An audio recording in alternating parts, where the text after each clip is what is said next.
In a quaint suburban neighborhood, nestled between two meticulously manicured lawns, stood a house that looked like every other. A young man, Tristan, emerged from the garage, wiping the sweat from his brow with the back of his hand. His eyes, a piercing blue, scanned the horizon, searching for the next challenge to conquer. The afternoon sun cast long shadows across the driveway, hinting at the end of another uneventful day.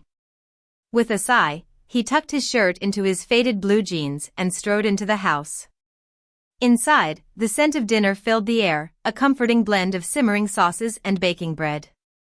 His stomach growled in anticipation as he made his way to the kitchen. The walls were adorned with colorful drawings, a collage of love from his two young children.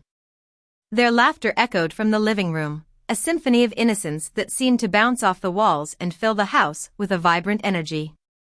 But amidst the cheer, a tension lurked, as palpable as the heat from the stove.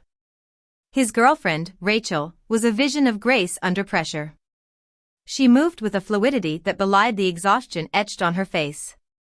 The warmth of the kitchen could not disguise the coldness in her eyes, a stark contrast to the fiery red hair that framed her face. She was a mother first, a partner second, and a victim of Tristan's rage third. The kitchen counter held the evidence of their children's artistry, glitter and glue scattered like the shattered pieces of her spirit. As Tristan approached, Rachel's smile grew tight, a mask that didn't quite reach her eyes. "How was work?" she asked, her voice a forced melody of sweetness. She knew better than to ask about his day. She knew the volatility that lay beneath his surface, ready to erupt at the slightest provocation. The children looked up from their play, mimicking their mother's smile, hoping to placate the volatile beast that was their father. Tristan's jaw clenched as he took in the chaos of the kitchen. The sight of his children's laughter only fueled his anger. "Quiet down," he bellowed, the sound echoing through the house. The laughter died instantly, replaced by the sound of tiny feet scurrying away. Rachel's heart sank as she watched the joy leave their eyes. This was not the first time she had seen this transformation in him, nor would it be the last. With a flick of his wrist, Tristan sent a plate crashing to the floor, shattering into 100 shards. Rachel flinched but remained stoic, her hands trembling slightly as she continued to stir the pot. "I told you to keep them under control," he hissed, his breath hot and sour. Rachel bit her lip, feeling the sting of his accusation. She knew the routine all too well. A bad day at work meant she was to blame for everything. The tension grew thick as he stomped towards her, his hand balled into a fist. Rachel's eyes searched for an escape, but the kitchen was a prison of counters and cabinets. She could feel the heat of his rage radiating from his body, and she braced herself for the blow that was sure to come. But as quickly as it had arrived, it dissipated. With a snarl, he turned away, grabbing a beer from the fridge. Rachel exhaled, her shoulders slumping in relief. For now, the storm had passed. As they sat down to dinner, the silence was deafening. Rachel served the meal with trembling hands, her eyes darting to the children, willing them to eat, to behave, to not give him a reason. The clink of silverware against plates was the only sound, a metronome of fear and forced normalcy. But she knew it was only a matter of time before the next outburst. It was a cycle that had become as routine as the setting of the sun. And as the night grew darker, so too did the shadows that lurked within their home. The children picked at their food, their eyes cast downward, avoiding the minefield of their father's temper. But as fate would have it, little Timmy pushed his plate away, declaring, "I don't like these veggies." The words hung in the air like a storm cloud, heavy with the promise of rain. Tristan's chair scraped against the floor as he shot to his feet, the veins in his neck bulging with fury. "You will eat what's on your plate," he barked, his voice cutting through the air like a knife. Rachel's heart raced as she saw the fear in her children's eyes. She knew the rules, she had taught them well: do not provoke him, especially at dinner. But Timmy, in his innocent defiance, had crossed the line. Tristan's hand slammed down on the table, rattling the dishes. "Now," he snarled, the word echoing through the room. Rachel's hand shot out, grabbing Timmy's wrist, willing him to comply. But the damage was done. With a speed that belied his size, Tristan reached across the table and grabbed Timmy by the scruff of his shirt, yanking him out of his chair. "You will not disrespect me in my own house," he spat, his grip tightening. Timmy's face crumpled, tears threatening to spill as he choked out an apology. Rachel's grip tightened on her own chair, her nails digging into the wood, desperately trying to hold back the scream that bubbled in her throat. With a flick of his head, Tristan gestured to the stairs. "Both of you, to your room," he barked. The children scurried away, their little feet barely making a sound on the cold, hard floor. Rachel watched them go, her heart in her throat. The weight of their fear was a physical presence in the room, a heavy blanket smothering the last embers of hope. She knew what was coming next. In one swift movement, Tristan pulled Rachel out of her chair, his grip on her arm like a vice. She stumbled, her knees buckling under the sudden force. "What did I do?" she whispered, the question a feeble plea for mercy.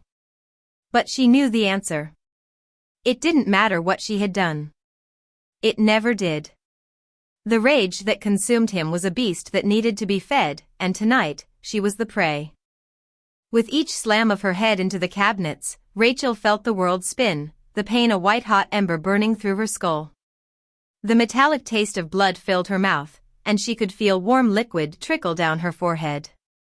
She could hear the dull thud of her skull against the wood, a macabre rhythm that matched the racing of her heart. The room grew fuzzy around the edges, the once comforting kitchen now a prison of pain and fear. Somewhere in the haze, she found the strength to push out the words, "Tristan, please. I'm pregnant." The words hung in the air, a desperate cry for mercy that went unheeded.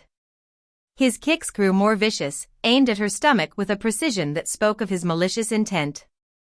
Rachel's breath came in ragged gasps, each inhale a struggle against the crushing weight of his rage. She curled into a ball, her arms wrapping around her unborn child in a futile attempt to shield it from the onslaught. And then, the world went black. Rachel's mind retreated into the quiet solace of unconsciousness, leaving behind the cacophony of pain and fear. When she awoke, she was no longer in the kitchen. The cold, damp earth beneath her sent a shiver up her spine. Her head pounded, the throbbing a relentless reminder of the beating she had endured. She blinked, trying to clear the fog from her vision, and found herself in the darkness of their backyard shed. The musty scent of lawnmowers and old paint filled her nostrils, a stark contrast to the warmth of the house she had left behind. The shed door was closed, a padlock sealing her fate. The only light seeped through the gaps in the wooden slats, casting eerie shadows across her bruised body. Rachel's hand instinctively cradled her stomach, a silent promise to protect the life growing within her. She whispered a prayer that the baby was unharmed, that it had not felt the brunt of Tristan's rage. A tear slid down her cheek, mixing with the blood that had already dried on her skin. Days blurred into nights, and Rachel lost track of time. The only sustenance she received was the occasional bowl of cold cereal, shoved through the small opening at the bottom of the door. She had tried to call for help, to scream until her voice was hoarse, but the shed was far enough from the house, and the neighborhood was eerily quiet. Her voice was just another whisper in the wind, lost to the world beyond the wooden walls. Her thoughts grew darker with each passing moment. The love she once had for Tristan was now a distant memory, replaced by a deep, abiding fear. She knew he was capable of anything. Rachel's mind played back the moments of their relationship, searching for signs she had missed.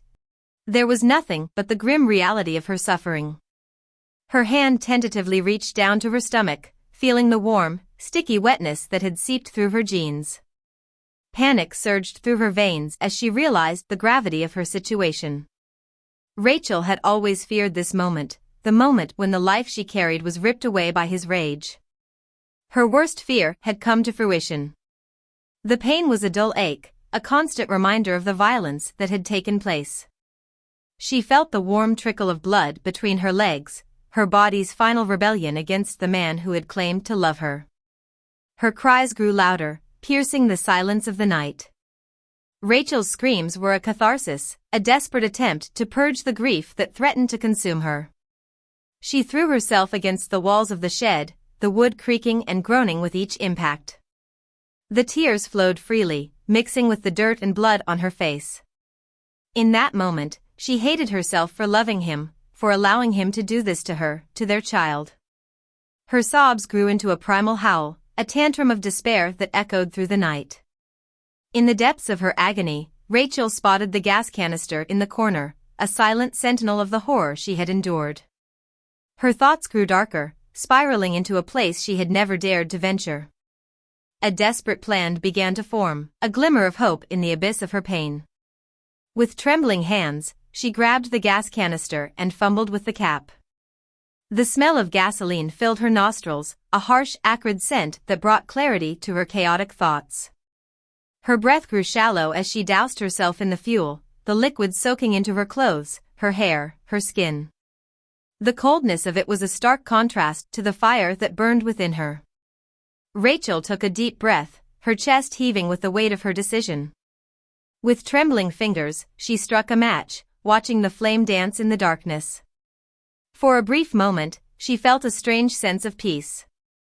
The fire was a beacon, a promise of an end to her pain. And then she lit the match, bringing the flame to the gasoline-soaked fabric of her shirt. The world around her erupted in a fiery inferno, the heat searing her skin. Rachel screamed once more, a final cry of anger and sorrow, as the flames engulfed her. The shed, the prison of her torment, became a crematorium for her shattered dreams. The fire grew, reaching out, hungry for the oxygen that fed it. Rachel closed her eyes, ready to embrace the end that she had chosen.